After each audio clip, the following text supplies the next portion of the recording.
Hello बच्चों, चलिए प्रश्न देखते हैं। समुदाय की विभिन्न विशेषताओं या समुदाय की सामान्य विशेषताओं का वर्णन कीजिए। आइए जान लेते हैं यहाँ पे हमारे प्रश्न की मुख्य अवधारणा।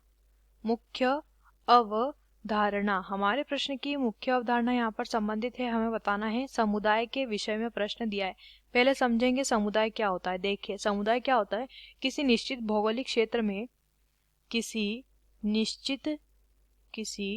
निश्चित भौगोलिक क्षेत्र, यानी कि कोई भी एक भौगोलिक क्षेत्र हो गया, पर्वत, पठार, मैदान या फिर एक समतल भूमि का एक भौगोलिक क्षेत्र हो गया।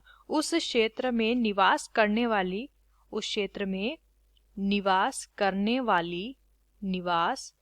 करने वाली जो विभिन्न समष्टियों का समूह रहता है,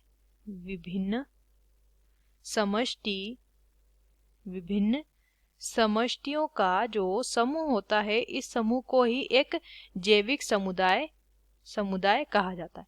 अब इस समुदाय की विशेषता हमें प्रश्न में पूछी गई है। क्या पूछी है? विशेषताएं इसकी क्या होती है, विशेषताएं हमें बतानी है। तो पहली विशेषता होती है जाति विविधता। जाति विविधता कैसे? देखिए, एक समुदाय के अंदर अनेक प्रकार के जीव एक साथ रहते हैं और प्रत्यक्ष और अप्रत्यक्ष रूप से एक दूसरे से जुड़े होते हैं।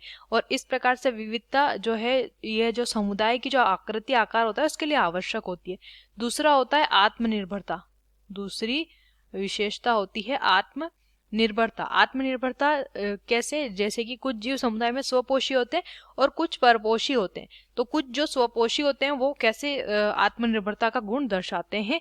तीसरी विशेषता यहाँ पर होती है अंतर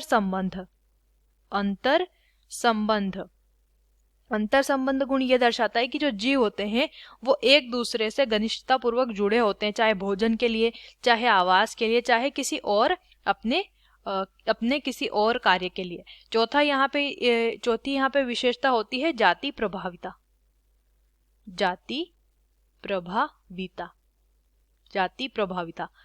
प्रभाविता प्रत्येक जीवी समुदाय यानी कि एक समुदाय में एक जाति प्रभावी रूप से पाई जाती है, जो कि अन्य जातियों से श्रेष्ठ या उच्च कही जाती है।